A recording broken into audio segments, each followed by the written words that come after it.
Buenas tardes. Hola, buenas tardes. Este es el tono. Buenas tardes, gracias por venir a esta charla que compartimos con Claudia Andújar y que da inicio a la muestra que Malva presenta en el primer piso de la serie Marcados que Claudia realizó en contacto con la población Yanomami. Antes que nada, en nombre de Malva, quería agradecer a la Embajada de Brasil, a su embajador Everton Vargas, al ministro Marcelo Viegas y a la secretaria María Cristina Rayol por el apoyo a la exposición y la colaboración por intermedio de BRF.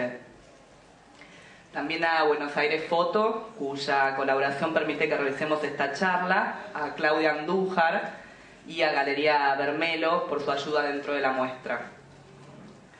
El catálogo de la exposición, que hoy también se presenta en tienda, incluye las reproducciones de las fotografías de la serie y un texto de la propia Claudia Andújar. Se origina también en una colaboración con la Universidad Nacional de las Artes, UNA.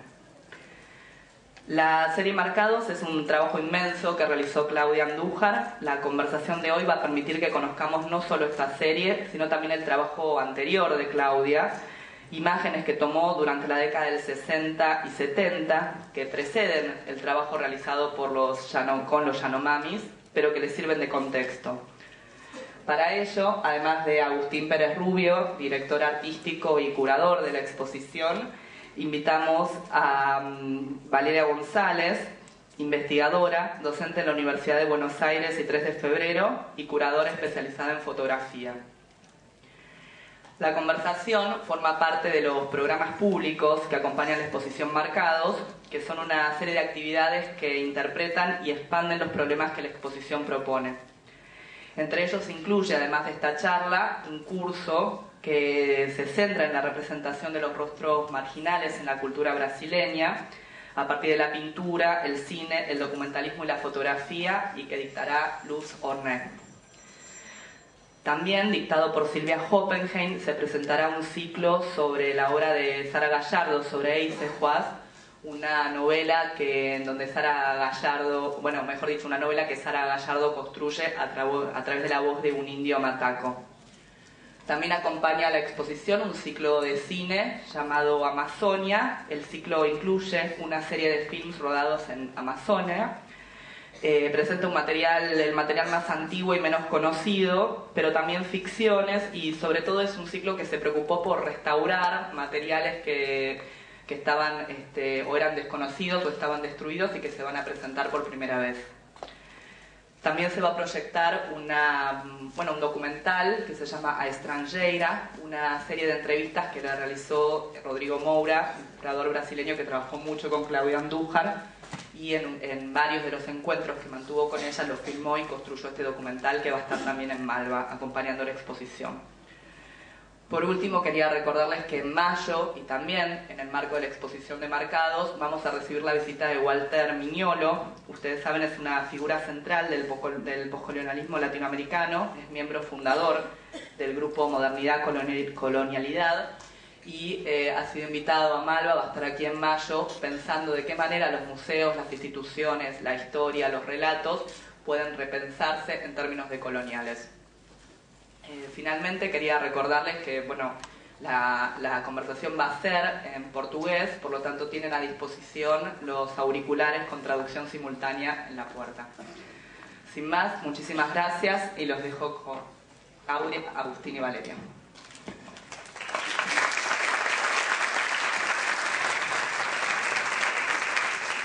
Muy buenas tardes a todas y a todos.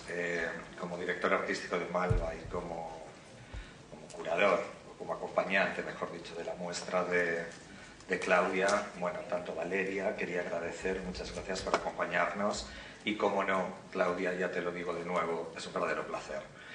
La charla va a ser en castellano, nosotros vamos a estar hablando con Claudia en castellano, en español, y Claudia va a responder en portugués, en brasileiro, que es una de las tantas lenguas que ella habla, pero que casi es como su lengua más arraigada, porque desde el año 55 que llegó a Brasil, ha sido como la lengua con la que realmente ha desarrollado gran parte de su trabajo. Por eso aquellos de ustedes que no puedan entender el portugués o tienen dificultades, estaría bien que tuvieran lo mismo que Claudia, los auriculares. Bueno, me hago extenso de nuevo y en primer lugar los agradecimientos porque creo que desde Malva estamos haciendo un trabajo de colaboración. Creo que las exposiciones y no solamente los proyectos, todo aquello que soñamos, ¿no?, desde la institución del poder hacer, creo que se puede llegar a hacer, pero con el compromiso y con la ayuda de mucha gente alrededor. Creo que esta muestra, sin el apoyo, como digo, de la embajada, ayer el propio embajador, que no ha podido hoy estar aquí, hablaba de la importancia, ¿no? Incluso conocía muy de cerca la labor que hizo Claudia en los años 90 con la territorialización con la demarcación de los territorios Yanomamis, y incluso también todas esas colaboraciones que desde el museo estamos haciendo, tanto con Buenos Aires Fotos para poder tener esta charla, incluso con todos los sponsors y toda la gente también a nivel individual que hace posible pues, que tengamos diferentes actividades, incluso publicaciones como esta, como Marcados, que es la primera publicación que desde el UNA, el antiguo YUNA, sacan una nueva editorial para proyectos, y es el primer número y ha sido un placer realmente con ellos empezar esta editorial o empezar esta trayectoria, y cómo no, que haya sido un proyecto de Claudia Andújar en el que estaban interesados.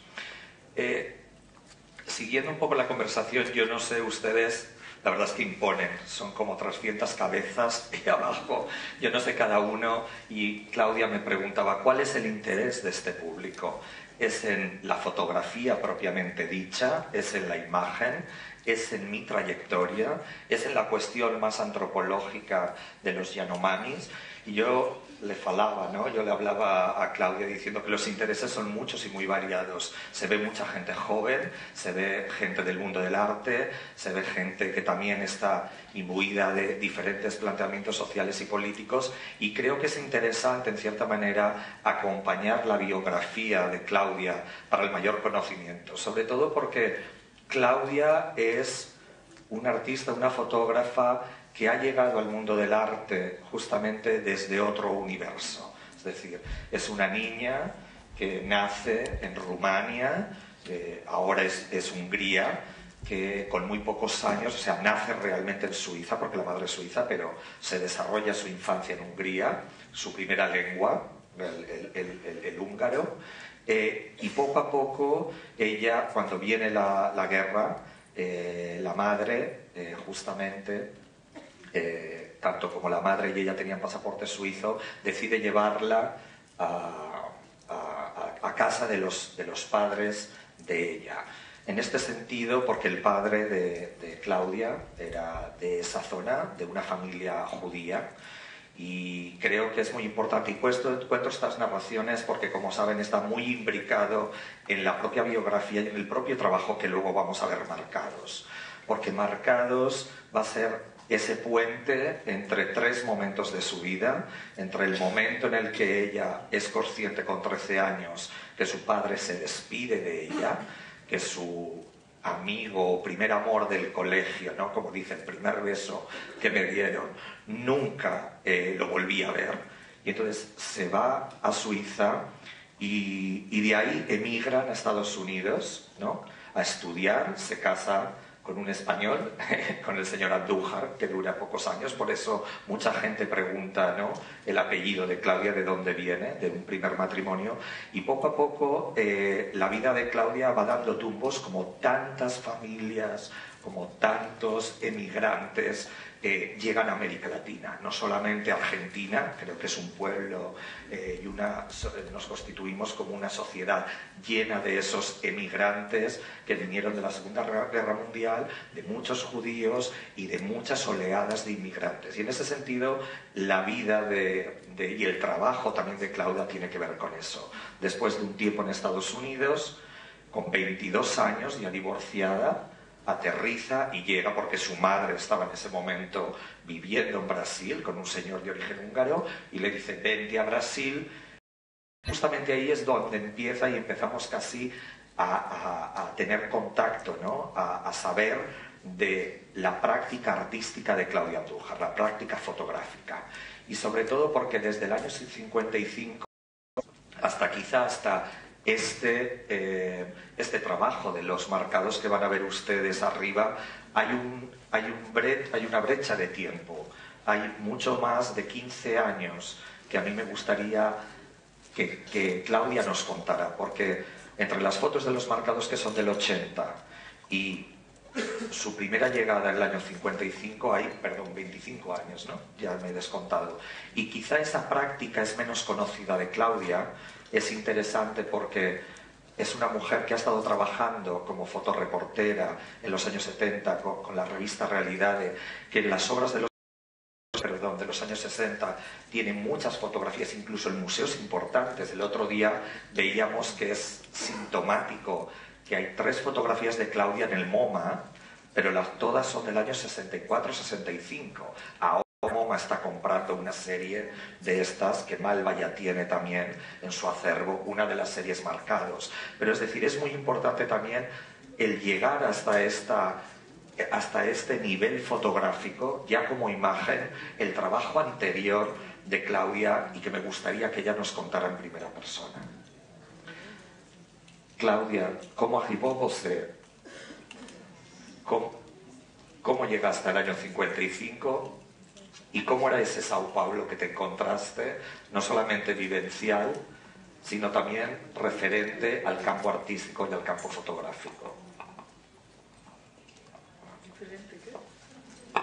¿Cómo era el contexto de fotografía o el contexto artístico que você al principio desarrolló? O sea, ¿cómo fue la primera llegada a ese Brasil del año 55 y el contexto con el que vivió?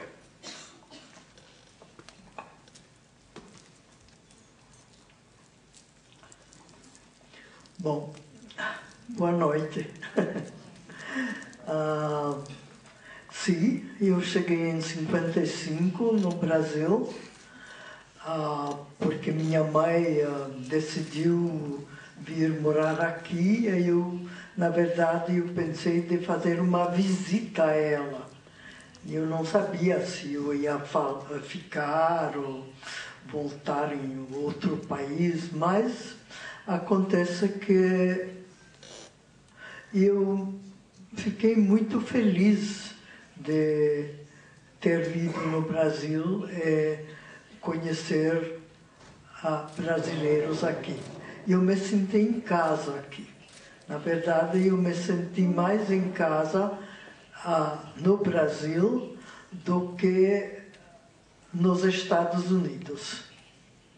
Então, isso tem que ver também com a população brasileira, que eram mais abertos do que os americanos. Eu tinha um contato mais fácil com eles, apesar do fato que eu não falava uma palavra de português, não? Então, foi lá que eu decidi de pegar uma máquina fotográfica e tentar me comunicar com o Brasil, os brasileiros, através da fotografia. Antes de ir no Brasil, eu não fotografava.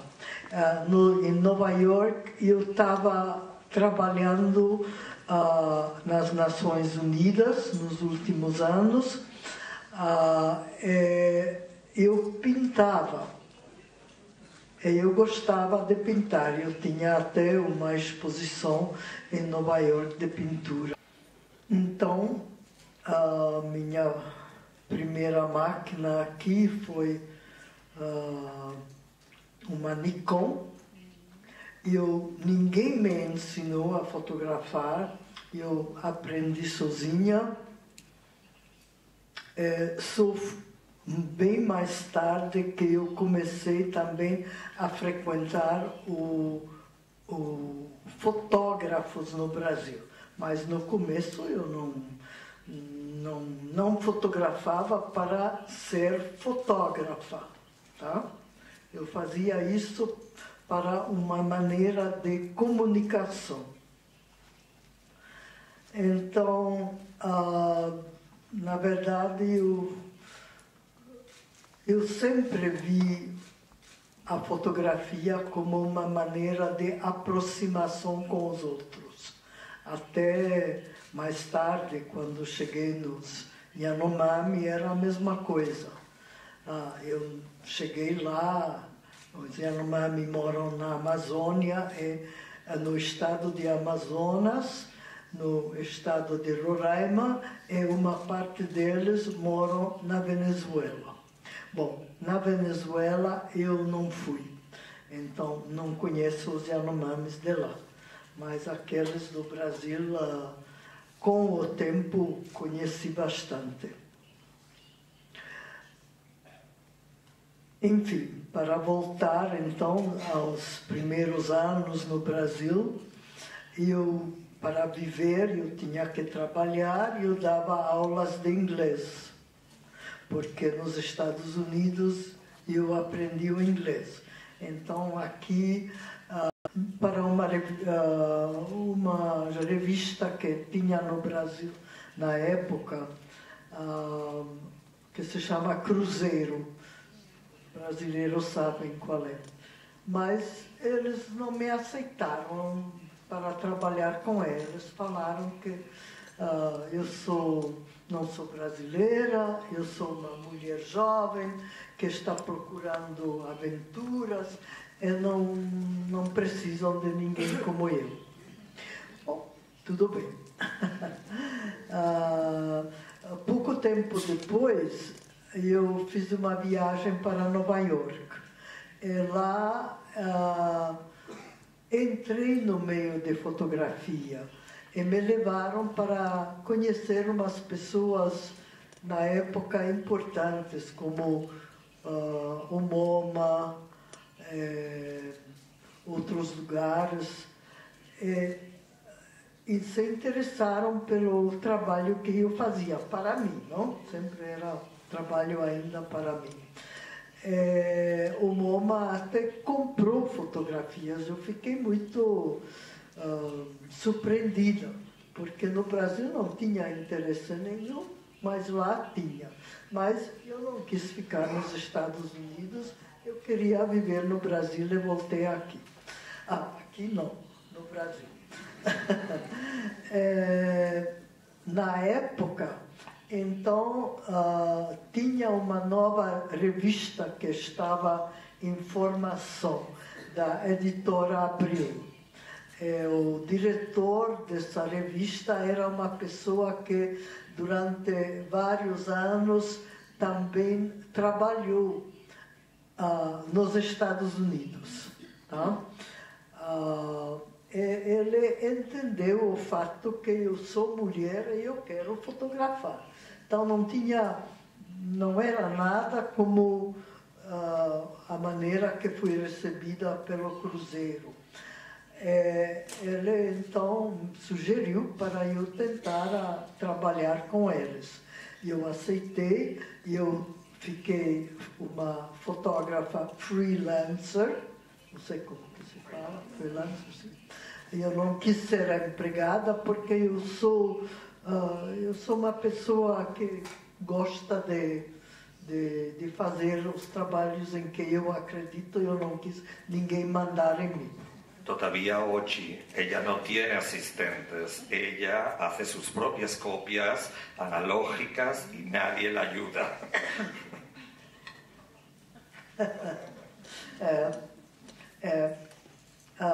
Eu sou uma pessoa bastante independente. Sempre fui.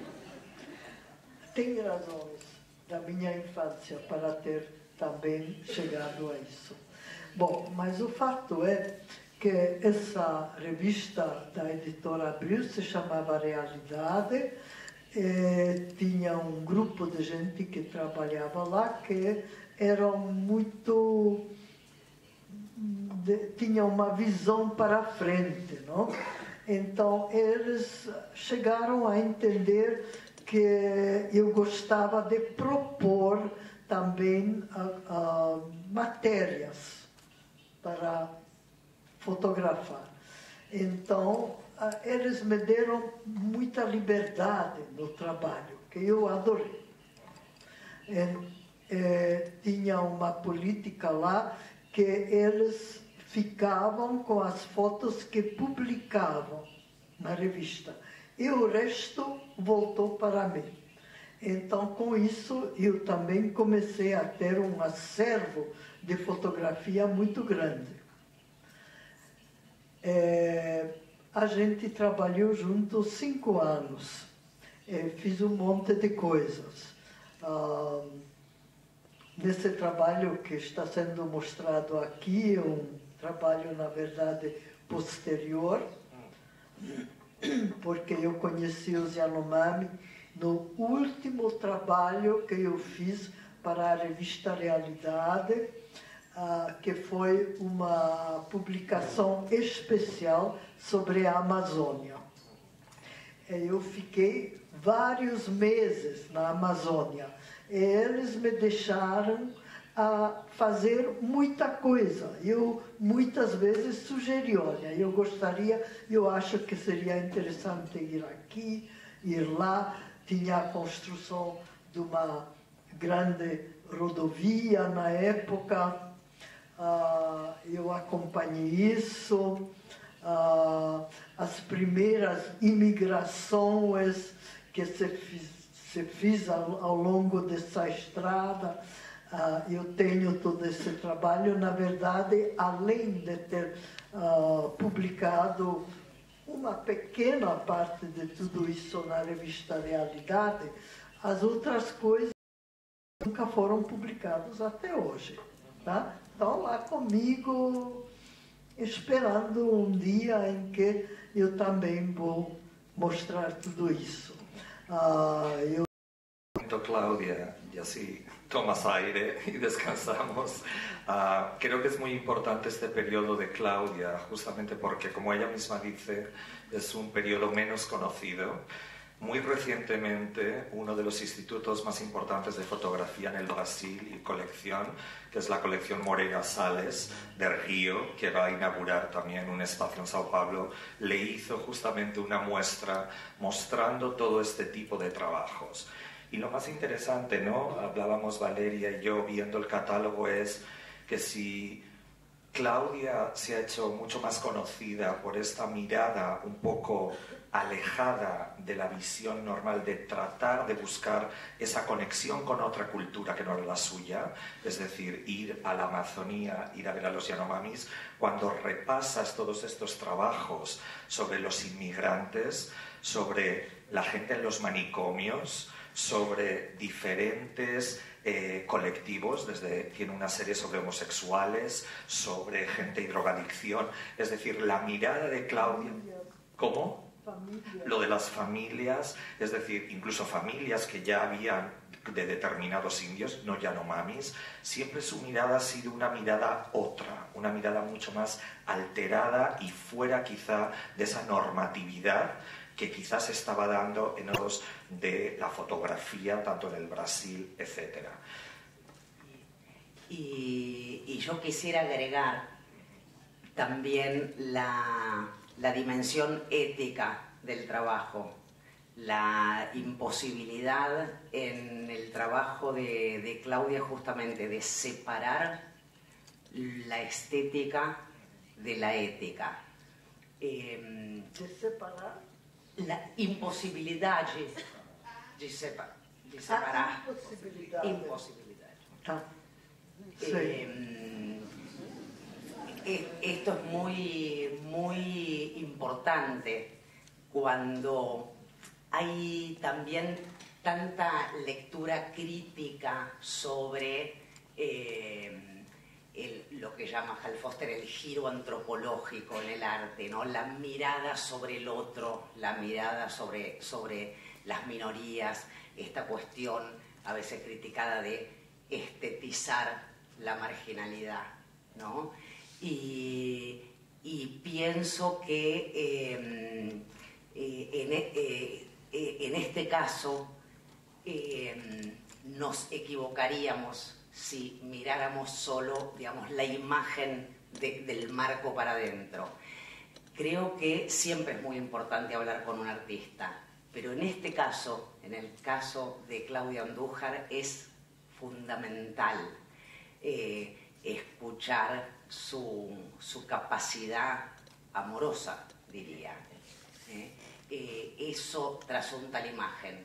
Por último, diría, creo que las imágenes no pretenden tanto revelar alguna verdad sobre los Yanomamis como mostrar la cualidad de un vínculo, del vínculo entre Claudia y los miembros de esas comunidades.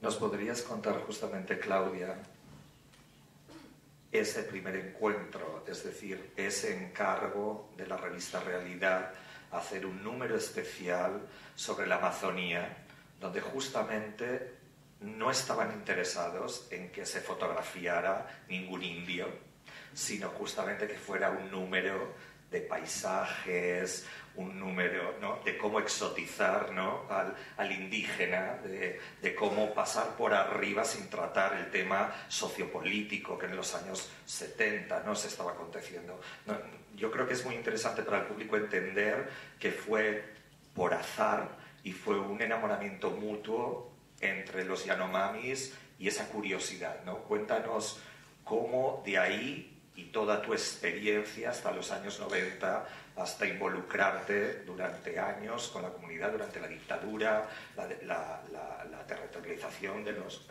la demarcación de los territorios, etcétera, y convertirte realmente y pasar de ser de esa ñapo noma, que significa mujer extranjera, a ser la mami, como te llaman ahora la ñape noma. Ñapenoma. Ñape noma, no sé, ya no mami. Bueno, cuéntanos, Claudia, un poco desde el principio, porque ese es el segundo germen, ¿no? Es decir, la serie Marcados tiene 3 momentos, como tú dices muy bien en ese texto, de circunstancias, 1944, ¿no? Es decir, luego los años 70, donde vas a hacer estas incursiones, y luego en el 2000 que vuelves a releer ese trabajo. Pero nos interesa desde el principio toda tu relación con el pueblo Yanomami, con esa cultura. Bom, eu, na verdade, conheci os Yanomami por causa desse número da realidade da qual participei. Eu tinha essa liberdade de poder ir em muitos lugares, mas a uma certa hora eu estava em Manaus e eu soube que tem um padre salesiano, de uma missão salesiana nos Yanomami, perto do Rio Negro, que de repente foi morto e ninguém sabia o que aconteceu. Então, como a realidade, antes de eu viajar, me pediu para não fotografar índios durante essa viagem. Vou explicar por quê. A maioria dos índios na época, isso não é na época, até hoje, não? São abandonados, não tem a ajuda do governo. Hoje é a mesma coisa, não tem ajuda do governo brasileiro nenhum, ou 1%, talvez, se é isso. Então, então, por isso que eles não queriam que eu fotografasse índios, onde se vê que o governo estava maltratando ou abandonando eles. A realidade não quis isso, porque ficou com medo que, mostrando isso, o governo brasileiro ia reprimir o número da Amazônia, não ia deixar circular.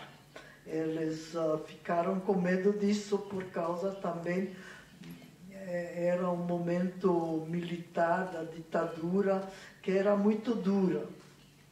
E, na verdade, tinha até uma reportagem que eu fiz antes de ir na Amazônia sobre uma parteira que, quando saiu na revista, eles retiraram a revista da circulação, porque acharam imoral demonstrar uma mulher dando luz. Então, eles tinham um pouco medo dessas coisas, tá? Então, eu falei que eu soube da morte desse padre. E se tem interesse da realidade, que eu vá lá e, quem sabe, eu posso descobrir como esse homem morreu. Eles falaram tudo bem.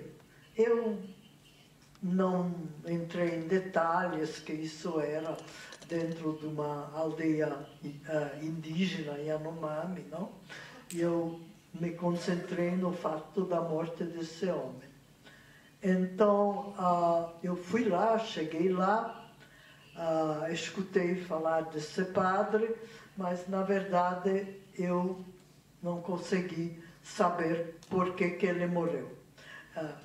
Tinha gente que achavam que ele começou uma grande amizade com os Yanomami. Ele participava de rituais de chamar os espíritos para mudar a situação e trazer chuva.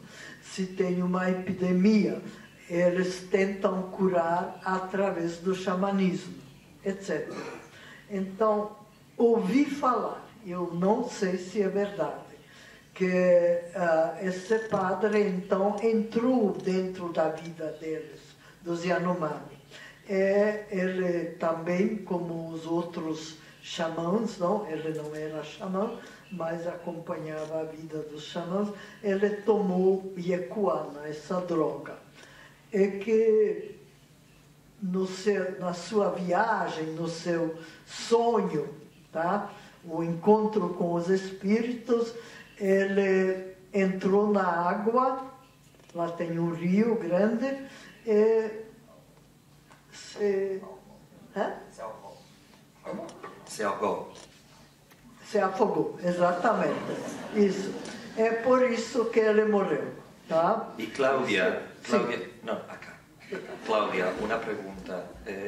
¿Cuánto tiempo estuviste para este primer reportaje? Porque es muy interesante ver que estuviste tiempo, tornaste, voltaste para Sao Paulo, y después, cuando vino la dictadura, mucha gente salió del país, y tú lo que hiciste fue un autoexilio para conocer más el pueblo Yanomami y quedarte justamente en ese territorio, ¿no?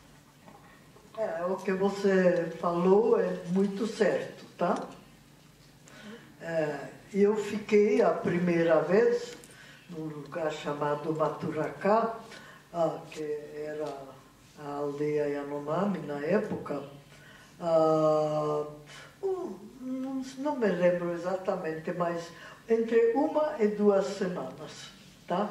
E foi lá que eu conheci os Yanomami. Eu logo tinha uma simpatia muito grande por eles. Eles me receberam muito bem. Eu ficava lá na aldeia, dias e dias, obviamente, também fotografando, mas tentando manter ou fazer uma amizade com eles. E eles eram muito abertos. Eles me aceitaram normalmente, tá? E, na verdade, eu não sei se eles tinham visto uma mulher não indígena antes. Eu não sei, tá? Mas eu consigo, porque eram índios de primeiro contato. Você sabe o que quer dizer primeiro contato? Não?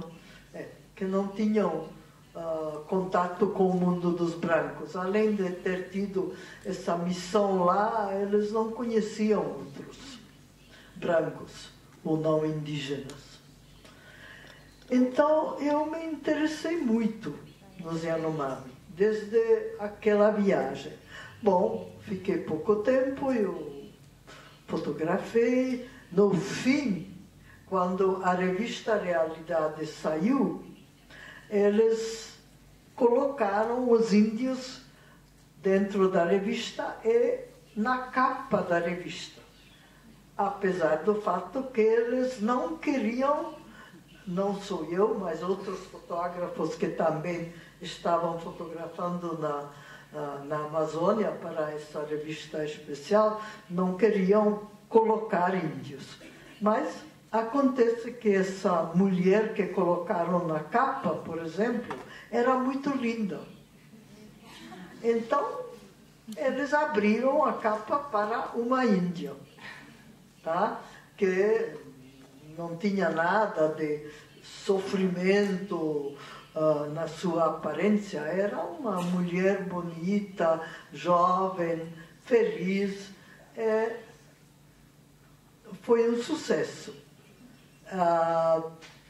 Foi um sucesso também de colocar índios que não parecem sofridos, tá? Mas felizes com a vida. É assim que eu conheci os Yanomami. Sim. Por causa do número da Amazônia.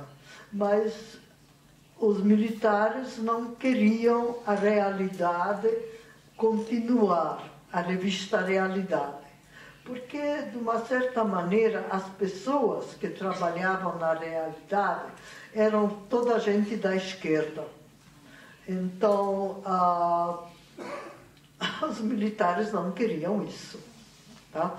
E a revista fechou. Obviamente, eu deixei, então, meu trabalho de fotojornalista com isso e decidi não mais procurar de trabalhar ligado a uma revista, mas fazer um trabalho meu, individual, do jeito que eu queria. E foi naquele momento, em 1971, que eu decidi de voltar aos Yanomami e ficar lá o tempo que é possível ficar. Na verdade, quase posso dizer que até hoje estou lá, mas eu, enfim, eu fiz uma amizade de vida com eles, com os Yanomami. Comecei a trabalhar lá, mais e mais me interessei a cultura Yanomami, eu quis entender o pessoal. Não é que só fiquei lá procurando rostos ou maneiras que eles caçam, ou moram, ou dormem. Eu quis entender o que tinha como cultura. Isso realmente foi, eu acho que foi o ponto de começar um trabalho muito envolvido, tá? Que continuei durante anos e anos. Em 1974, ainda o governo militar decidiu que a Amazônia não tinha população, não tinha gente. Então, o Brasil tinha que trazer gente para morar na Amazônia. Para isso, eles decidiram construir uma grande estrada, tá? Que ligaria toda a parte norte do Brasil. E com isso, eles tinham que também atravessar a terra Yanomami. Então, eles entraram na terra Yanomami em lugares onde nunca tinha não índios, começaram a cortar as árvores e construir essa estrada. E com isso, muitos dos trabalhadores da estrada, que eram gente, muitos deles eram gente da Amazônia, depois do nordeste do Brasil, do Pará, eram gente pobre, tá? Gente que precisava de trabalhar para sobreviver e aceitavam qualquer tipo de trabalho. Essas pessoas trouxeram as doenças dentro da terra Yanomami, porque como os Yanomami nunca tinham gente de fora dentro do território deles, eles eram muito vulneráveis a tudo, desde uma simples gripe, que nunca tinha gripe lá antes, sarampo. É sarampo, sabe? Ele sabe, tá bom. E outras doenças, no fim até tuberculose, tudo entrou na terra Yanomami. E eles começaram a morrer. Tá? Tem aldeias inteiras que sumiram, onde a população foi embora. Enfim, morreu. Muitas dessas pessoas que ficaram doentes não conseguiram mais se curar através do xamanismo, porque o xamanismo nunca contemplou essas doenças transmitíveis, não? Era outra coisa totalmente. Claudia. Sí.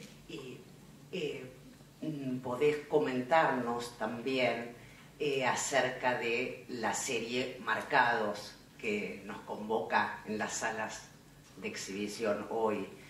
Porque es en el cuerpo de toda tu obra una serie excepcional, diferente a todos los otros trabajos, y probablemente sea tan diferente porque su origen no es propiamente artístico, y es interesante comentar el contexto de origen de la serie Marcados. Perdón, que es justamente este, que es justamente el contexto que tiene que ver con la enfermedad y la sanación, en la medida en la que el hombre blanco tiene contacto con el pueblo Yanomami, y más aún luego hablaremos no solamente con este tipo de enfermedades, sino también con la más peligrosa de todas, que sigue ocurriendo actualmente y de la que Claudia quiere hablar, que son los buscadores de oro. Los buscadores de oro que se llaman, ¿cómo se llaman? Garipeiros, que entran en los territorios del Amazonas, y ellos para separar el oro utilizan mercurio. Al utilizar mercurio lo ponen en el agua, y entonces el mercurio sabéis que es como veneno, es una sustancia química, perdón, es veneno, como dice Claudia. Entonces este es uno de los... ¿Qué veneno? Sí. No. Pero es muy sintomático porque, y quiero hacer mención especial a esto, porque hablando estos días con Claudia, es un tema que se dio en los años 70, que antes de la demarcación de los territorios fue un tema importante de cómo estas comunidades estaban desapareciendo por problemas del mercurio. De ahí sale la segunda serie, Marcados para, que vais a ver arriba, donde ella corta justamente con collages y pone la idea del marcados para vivir, para morir, pero sobre todo porque es una temática que actualmente vuelve a reproducirse casi 40 años después o 30 años después, donde se está permitiendo la entrada o se está ampliando estos buscadores de oro que vuelven a utilizar el mercurio, poniendo en riesgo la vida de todas estas comunidades. Pero fale sobre todo desta ideia da sua fotografia de marcados, não como um trabalho artístico, como um trabalho de saúde ou de conscienciação social. Sim. Bom, em 1980, não? Algumas pessoas que trabalharam na área Yanomami, mas eram poucos, tá? Começamos com 3 pessoas, a gente formou uma organização não governamental que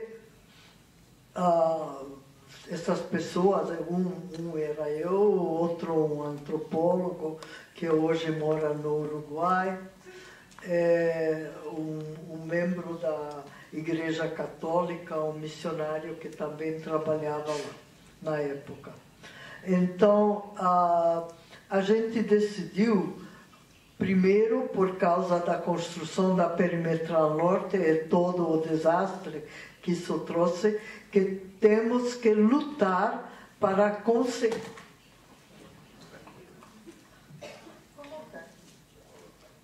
Vamos ver, ainda funciona?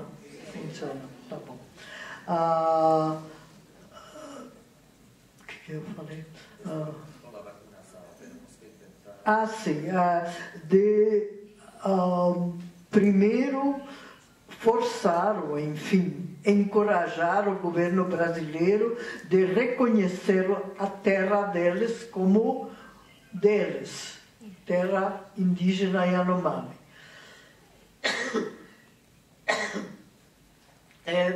Só para dizer,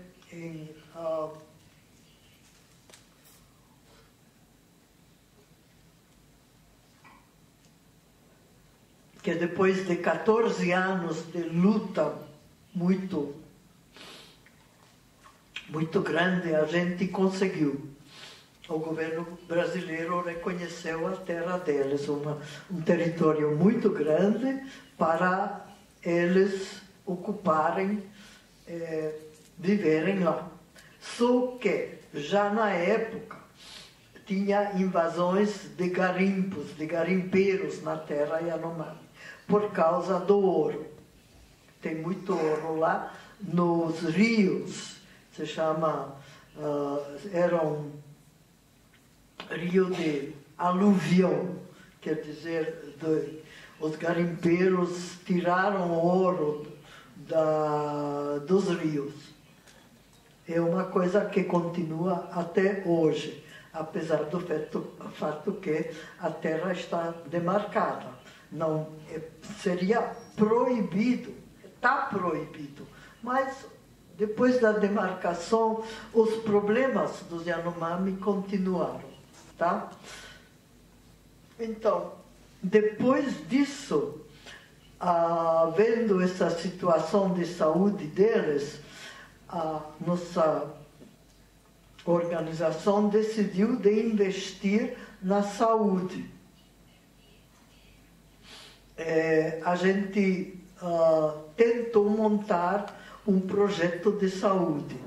A gente começou isso com alguns médicos da Escola Paulista de Medicina, que era já conhecida por trabalhos que eles faziam no Xingu. Xingu é uma outra terra indígena no Brasil, tá? Não sei quantos de vocês já ouviram falar de Orlando Vilas Boas, os irmãos Vilas Boas. Eles conseguiram, não, a demarcação da terra do Xingu. Tinha essa Escola Paulista de Medicina, que tinha jovens médicos recém-formados que foram, como voluntários, trabalhar no Xingu. E quando a gente começou, a CCPY, a Comissão Pro Yanomami, começou a reivindicar a terra Yanomami, a gente falou muito das doenças que tinha lá, então eu consegui 2 médicos para irem como voluntários para começar esse projeto de saúde.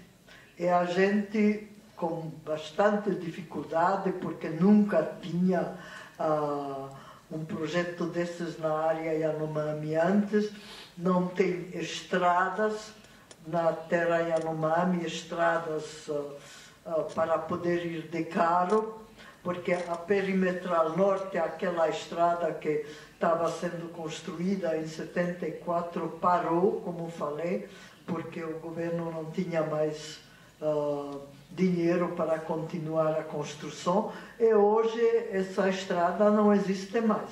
E não tem outra estrada. Então, o único jeito de entrar na área Yanomami é por helicóptero, porque as aldeias são bastante longe vamos dizer, da cidade ou vila mais próxima do mundo dos brancos. Então, só se ia de helicóptero. É assim que a gente começou esse trabalho. Nós fomos, então, no começo 3 pessoas, 2 médicos e eu, que fomos num lugar chamado Ericó, que é um dos lugares que vocês vão ver aqui, não? Os médicos encontraram um problema, é que eles não sabiam que os Yanomami não tinham nomes por cultura, porque as aldeias Yanomami sempre eram pequenas, eram feitos de 100, 150 pessoas, que representava assim 2 famílias extensas. Então todo mundo foi sempre chamado de mãe, pai, filho, enfim, foram conhecidos pelo grau de parentesco e não por nomes como, por exemplo, eu, Cláudia, tá? Estou circulando hoje no mundo com um nome, mas lá não existia isso. E tinha que organizar esse projeto de saúde. Para isso, tinha que organizar fichas de saúde, quer dizer, anotar quem você viu, qual é a doença que a pessoa tem. A gente fez uma primeira vacinação, então tinha que escrever isso para poder continuar o trabalho de saúde. Então, eles, os médicos, eles falaram que eles já tinham uma experiência desse tipo no Xingu. E lá também resolveram colocando números assim, ao redor do pescoço, não? Para identificar as pessoas. Então, um dos meus trabalhos era de fotografar cada pessoa que os médicos visitaram ou vacinaram, para começar um trabalho de saúde. É assim que nasceu esse projeto. Tá? Vendo a exposição, vocês ainda vão ver algumas fichas de saúde, como que foram feitas essas fichas, e cada uma tem uma fotografia assim pequenininha, não? Que era a pessoa com o número para depois a próxima turma de médicos poder encontrar as mesmas pessoas. Y Claudia, la primera vez que esas imágenes migraron del archivo sanitario hacia la pared de una exposición fue en la Bienal de San Pablo, Cómo vivir juntos. ¿En qué medida fue una decisión de la curadora Lisette Chilaniado de mostrar este archivo en el contexto de la Bienal, o lo conversó contigo? Si yo no estoy llegado, creo que la idea ahora es anterior, es del año 2000. cuando Claudia ve de nuevo esas fotos en el estudio y quiere...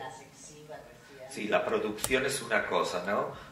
Nos podes falar de quando você retorna a mirar esas imágenes en los años 2000, porque la gente tiene que entender que la vacunación, lo que van a ver arriba son unas cartillas de principios de los 80, donde Claudia hace estas imágenes como medio de identificación, como rostros que cada uno de nosotros tenemos en el pasaporte, pero ella le añade este número, como bien ha explicado. Ese trabajo se queda en el archivo de Claudia durante muchos años y ella continúa toda una serie, muchas de ellas las hemos visto, un trabajo muy profundo con la comunidad Yanomami, con la serie de los sueños, la serie, es decir, de trabajos muy diferentes. Sí, imágenes muy diferentes, desde paisajes, desde cuestiones mágicas, es decir, el archivo de Claudia, yo no recuerdo, pero son como 5.000 o 25.000, 22.000 imágenes sobre los Yanomamis. Entender que este nuevo pabellón que ella hizo con Rodrigo Moura en Inochín recopila 500 imágenes. O sea, nosotros tenemos aquí 90, 86 precisamente. Las conté ayer. Pero para que entiendan, el trabajo de ella durante muchos años no estuvo focalizado en marcados, sino que llega un momento que, viendo esos negativos, ¿no? Claudia experimenta una sensación, ¿no? ¿Cuándo es esto? Você tem razão, isso aconteceu nos anos 2000. Lá tem três fotos dos marcados, por exemplo. Não? Quando eu deixei, em primeiro lugar, a gente fechou a comissão pro Yanomami, tá? Que eu era a coordenadora dessa comissão durante muito tempo, tá? A gente deixou de lado. Eu também tive problemas de saúde, eu não podia mais circular como eu fazia no passado. E foi naquela época, eu estava morando em São Paulo, que eu comecei a rever todo o meu trabalho, tá? Que era muita coisa. Entre eles tinha essas fotos dos marcados, que também, eu nunca contei quantas fotos são, mas dos marcados, sei lá, deve ter mais ou menos 500, coisa assim, tá? Porque o trabalho de saúde continuou durante... Eu participei desse projeto de saúde durante 3 anos. E a gente viajou em muitos lugares. A gente examinou e eu fotografei muitas aldeias. Na verdade, eu conheci mais profundamente a terra Yanomami através desse trabalho. Porque, como falei, se circular na terra Yanomami é complicado, porque não tem ônibus, não tem estrada. Então, para esse projeto de vacinação, a gente conseguiu dinheiro para ir de helicóptero nas aldeias. É assim que a gente chegou lá. Sempre.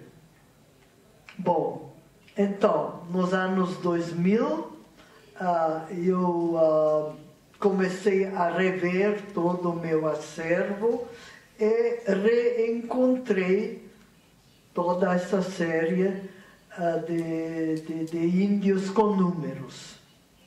E foi naquela época que me dei realmente conta do fato que eu fotografei um monte de índios marcados, tá? A palavra marcados vem daquela época, não vem da época em que eu estava fotografando os marcados. Claro, y sin duda una nueva lectura sobre esas imágenes anteriores nuevos significados. Não tem dúvida. Y nuevas connotaciones que Sí.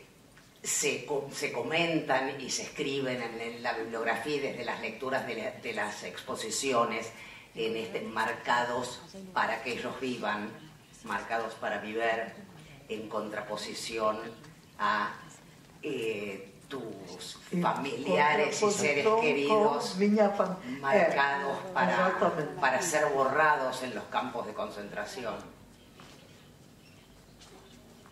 Sim, é isso mesmo. Mas eu realmente lá construí trabalho, tá? A partir desse trabalho de saúde. Lá veio essa palavra marcados. E decidi de tentar ampliar essas fotografias e mostrá-los ao mundo. É a primeira grande exposição que eu fiz com essas pessoas com números, foi na Bienal de São Paulo. Tá? A partir de lá, então, agora não tem mais os marcados, isso é da família. A partir de lá, então, trabalhei muito sobre juntando, publicando, fazendo um livro, mostrando os marcados em muitos lugares, na Europa, etc. E eu fiz isso entendendo que, para mim, eu peguei essa palavra marcado para dizer que eu participei de um projeto onde marcamos pessoas para viver.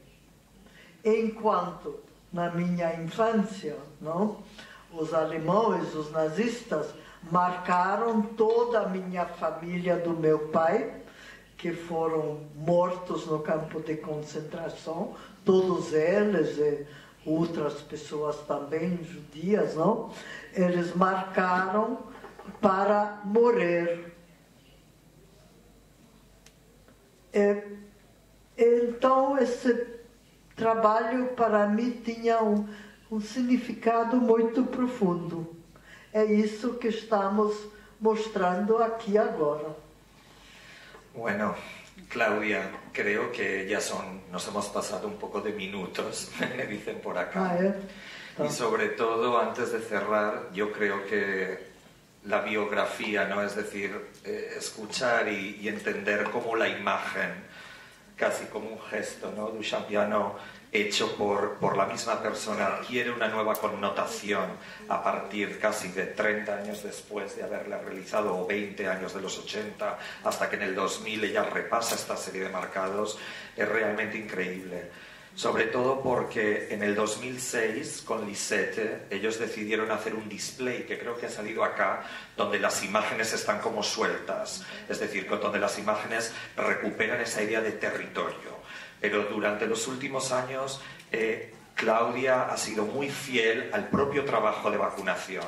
Entonces, cada uno de los polípticos fotográficos que vais a ver, tanto arriba como acá, corresponden a una aldea, a una comunidad específica de Yanomamis. Eso quiere decir que arriba tenemos 11 aldeas Yanomamis. Querico, no sé los nombres. Y la composición en grilla respeta la noción de archivo de manera más fiel también, ¿no? Vais a ver unas reproducciones de las cartillas originales de los años 80 y si os fijáis, muchos de esos rostros, de esas propias fotografías, luego están en esos polípticos. Bueno, creo que no queda mucho tiempo, vamos a subir arriba a ver estos marcados. Me imagino que mucha gente tiene muchas preguntas para Claudia. Claudia va a estar con nosotros arriba acompañándonos y creo que este es un pequeño trabajo de Claudia frente a toda una vida dedicada desde 1970 hasta la actualidad, donde parte de su vida, de su amor, de su salud, con más de 30 malarias, etc. Imagínense lo que es vivir en la plena Amazonía. y donde ella parece ser que hace poco, después de hacer el proyecto, ese pabellón de Inochin, como cerró en cierta manera un momento. Creo que Claudia, por otra parte, está muy vigente, sigue haciendo sus copias, sigue viajando por todo el mundo yo creo que es la mami embajadora de justamente de ese pueblo Yanomami y de esa reivindicación que actualmente, ¿no, Claudia? Sí sigue la lucha. Es decir, me contabas que una de tus inquietudes es justamente eso. Me gustaría que cerraras con una frase sobre ese futuro que nosotros tenemos que entender de nuestra propia identidad y de nuestra propia cultura indígena. Cómo y de qué manera salvaguardar essa cultura actual.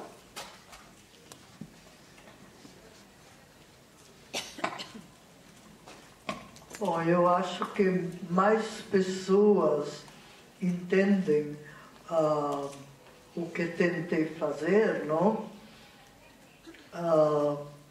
Mas se pode contar em ter gente que ficam ligados a essa causa ou a causa de outros grupos humanos em perigo. Eu vou falar dos Yanomami porque eu conheço eles, mas obviamente tem muitos outros grupos humanos que estão em perigo de vida sempre. Então eu acho que é isso que é importante de poder mostrar e sensibilizar o público, um público como vocês, por exemplo, a questão da importância de entender a luta pelo outro, pela sua cultura, o respeito que tem que ter por outros. Isso é muito importante. Acontece que hoje em dia na área Yanomami, na terra Yanomami, está invadida por garimpeiros. A garimpagem começou no fim dos anos 70, na terra Yanomami. E continua até hoje, está crescendo e criando problemas infinitos. E o governo não está fazendo nada, está deixando. Isso é uma tragédia, porque tem todo um grupo humano lá que está morrendo de novo, continuam contaminados, como já falamos, não? Com mercúrio, por exemplo. Agora mesmo foi feita uma pesquisa sobre a questão do mercúrio na terra Yanomami, onde tem os garimpos. Eu não tenho o resultado disso, mas tem um grupo de gente que pesquisou isso e quer levar o resultado aos próprios Yanomami primeiro, antes de publicar ou fazer uma campanha sobre esse problema, que é um problema enorme. Claudia, muchas gracias. Valeria, muchas gracias.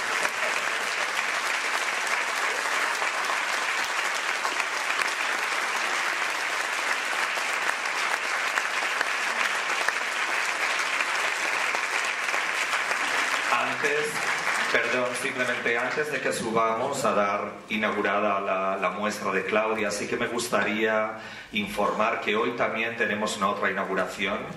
Más que nada es la presentación del proyecto de Juan Tessi, que está curando Lucrecia Palacios, y que a las 8 de la tarde, 8:10, 8:15, harán una visita guiada aquí en el proyecto, en la sala -1 del espacio. Es un proyecto que comienza hoy, que va a tener 2 estadios, 2 momentos. Este momento, bueno, os lo van a contar más, pero es un momento donde Lucrecia y Juan han estipulado una exposición de pinturas para cámaras de seguridad dentro del museo. es la idea también del control de la performance, de la pintura como el cuerpo, y que luego el 14 de abril tendremos la inauguración de la exposición de este proyecto, que estará como la muestra de Claudia hasta finales de junio. No os olvidéis, porque después de ver Marcados tenéis también la oportunidad de ver el comienzo de este proyecto de Juan Tesi. Muchas gracias a todos y nos vemos arriba con Claudia.